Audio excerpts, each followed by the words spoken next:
Hi friends, hope you guys are having an awesome day today.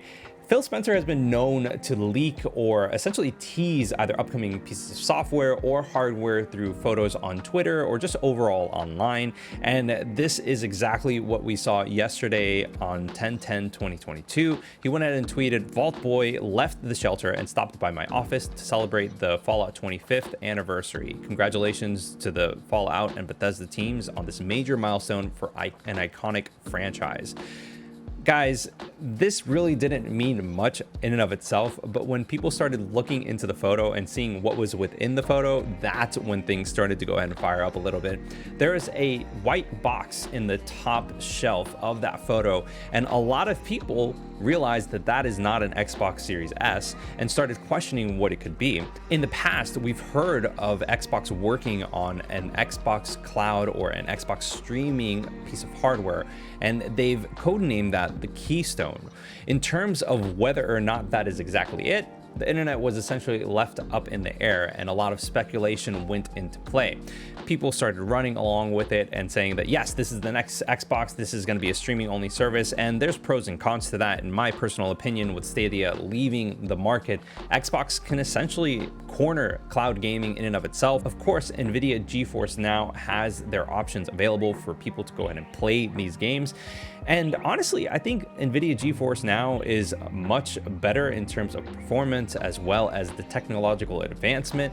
But Xbox not only has the overall library, but it's just the ease of integration with the rest of Xbox's offerings that makes it an enticing offer overall. Personally, I love Xbox Game Pass. I love being able to play downstairs as well as upstairs on my computer here, or whenever I'm traveling, I can play on my cell phone. And honestly, it's just a nice to have experience. When it comes to what else Xbox has been doing in terms of streaming and cloud gaming, people have started to realize that on Windows and desktop, if you have Bing as your browser, you're able to search for games and have a play icon pop up underneath whatever game is available on Xbox Game Pass, which means that you can go ahead and play these games directly in the browser as long as you have a compatible controller or the game has mouse and keyboard support. Whether or not this is something that is going to be rolling out soon is up in the air. This is actually a feature that we've seen in iOS. For those of you that are iOS users, you know that Apple is very protective of their walled garden approach towards their App Store, and they have some anti-competitive practices that they've put into place, specifically with not allowing Xbox Game Pass to come onto the App Store. The way that Xbox circumvented that was to go ahead and pretty much allow Xbox Game Pass to be accessed through the browser in Safari.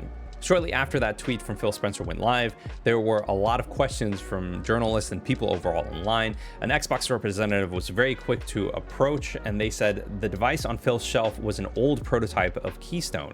Earlier this year, we announced that we made the decision to pivot away from the current iteration of Keystone and are taking our learnings to refocus our efforts on a new approach that will allow us to deliver xCloud gaming to more players around the world in the future. We have nothing more to share today. Honestly, I get it. I understand that was something that was there and people are kind of going nuts over it. Personally, I would be okay with either an HDMI dongle or, I don't know, maybe a stick similar to like Roku or Google TV where I can just plug it in and take it with me wherever I'm going. Honestly, that would be great. That way I wouldn't have to worry about lugging around my Series S or having to worry about having a clip for my cell phone and my Xbox Series S controller. But obviously, guys, let me know what you think in the comments below. I'd love to hear your thoughts on whether or not you like something like this, whether or not you think this is a good direction for gaming overall, and I will see you on the next one. Until next time, guys, peace.